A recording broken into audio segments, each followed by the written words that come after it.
ಗುರು ನಾವೆಲ್ಲ ಪೂಜೆ ಮಾಡಬೇಕಾದ್ರೆ ಶಿವನ ವಿಗ್ರಹನ ಮುಂದೆ ಇಟ್ಬಿಟ್ಟು ಪೂಜೆ ಮಾಡ್ತೀವಿ. ಆದರೆ ಇಲ್ಲಿನ ಜನಗಳು ವಿಗ್ರಹನೇ ಇಲ್ಲ, ಹಂಗೆ ಪೂಜೆ ಮಾಡ್ತಿದ್ದಾರೆ. ಏನೋ ಎದುರುಗಡೆ ಗೂಡು ಥರ ಇದೆ, ಆ ಗೂಡಿಗೆ ಬಾಳೆ ದಿಂಡಿನ ಅಲಂಕಾರ ಮಾಡವ್ರೆ. ಸಮುದ್ರದಿಂದ ಆಚೆ ನಮ್ಮ ಕಲ್ಚರ್ನ ಈ ಥರ ನೋಡ್ತಾ ಇದ್ದೀನಿ ಅಂದರೆ ನಂಗಂತೂ ಸಿಕ್ಕಾಬಿಟ್ಟೆ ಖುಷಿ ಆಗ್ತಾ ಇದೆ. ಪ್ರಪಂಚದ ಅತ್ಯಂತ ದೊಡ್ಡ ಇಸ್ಲಾಮಿಕ್ ದೇಶ ಈ ಇಂಡೋನೇಷ್ಯಾದ ಬಾಲಿ ಐಲ್ಯಾಂಡ್ ತುಂಬ ಹಿಂದೂಗಳೇ ನೋಡ್ಬೋದು. ಅದೇ ಈ ದೇಶದ ವಿಶೇಷತೆ. ಇಂಡೋನೇಷ್ಯಾದ ಹಿಂದೂಗಳ ಪೂಜೆ ನೋಡಿ.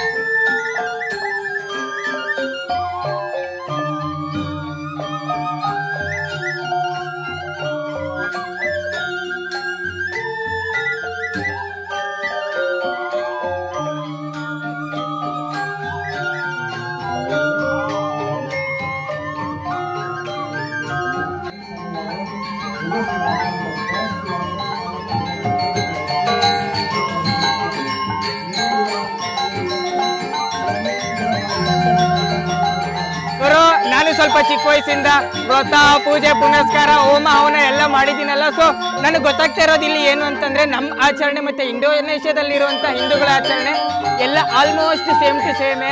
ಆದರೆ ಅಲ್ಲಲ್ಲೊಂದು ಚೂರು ಬದಲಾವಣೆ ಇದೆ ಅಷ್ಟೇ.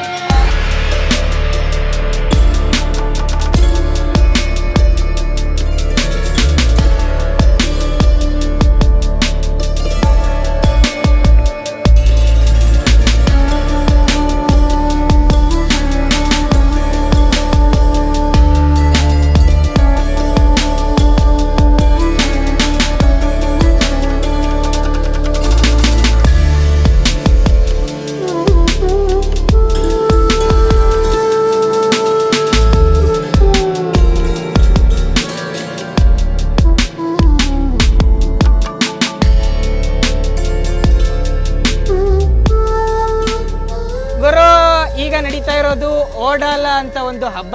ಇದು ಪ್ರತಿ 6 ತಿಂಗಳಿಗೂ ಬರುತ್ತೆ. ಇವರು ಜಾವಾ ಕ್ಯಾಲೆಂಡರ್ನ ಫಾಲೋ ಮಾಡ್ತಾರೆ. ಜಾವಾ ಕ್ಯಾಲೆಂಡರ್ಲಿ ಪ್ರತಿ 6 ತಿಂಗಳಿಗೆ ಬರುವಂತ ಹಬ್ಬವನ್ನ ಆಚರಿಸ್ತಾರೆ. ಯು ಆರ್ ಪ್ರೈಯಿಂಗ್ ಫಾರ್ ಜೀವ. ಇವರ ದೇವರು ಜೀವ ಅಂತಂದ್ರೆ ಪರಮ ಶಿವ. ಶಕ್ತಿಶಾಲಿ ಶಿವನ್ನ ಆರಾಧಿಸಿ ಪ್ರಸಾದ ಮನೆಗೆ ತಗೊಂಡೋಗ್ತಾರೆ. Okay, take care, enjoy.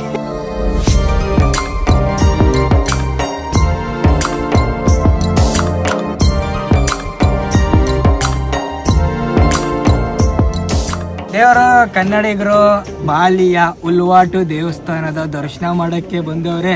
ಕನ್ನಡಿಗರೆಲ್ಲ ನೋಡಿ ಎಲ್ಲ ಫುಲ್ ಎಂಜಾಯ್ ಮಾಡ್ತವ್ರೆ. ಬಾಲಿಲಿ ಶಿವನ ದೇವಸ್ಥಾನ, ಶಿವನ ಆರಾಧನೆ ಮಾಡ್ತವ್ರೆ. ಸೊ ಇಲ್ಲಿ ಏನು ವಿಶೇಷತೆ ಅಂತಂದ್ರೆ, ನಾವು ದೇವಸ್ಥಾನದಲ್ಲಿ ಪೂಜೆ ಮಾಡ್ತೀವಲ್ಲ, ದೇವಸ್ಥಾನದ ಒಳಗಡೆ ನಾವು ಚಪ್ಪಲಿ ಹಾಕೊಂಡು ಓಡಾಡಲ್ಲ. ಇತ್ಯಾದಿಗಳು ಚಪ್ಪಲಿ ಹಾಕೊಂಡವ್ರೆ. ಅಂದ್ರೆ ಹಿಂದೂ ಆಚರಣೆನೆ ಬೇರೆ ಬೇರೆ ಅಭ್ಯಾಸಗಳಷ್ಟೇ. ಇದು ತಪ್ಪು ಅಂತ ಹೇಳ್ತಾ ಇಲ್ಲ, ಬೇರೆ ಬೇರೆ ಅಭ್ಯಾಸಗಳಷ್ಟೇ.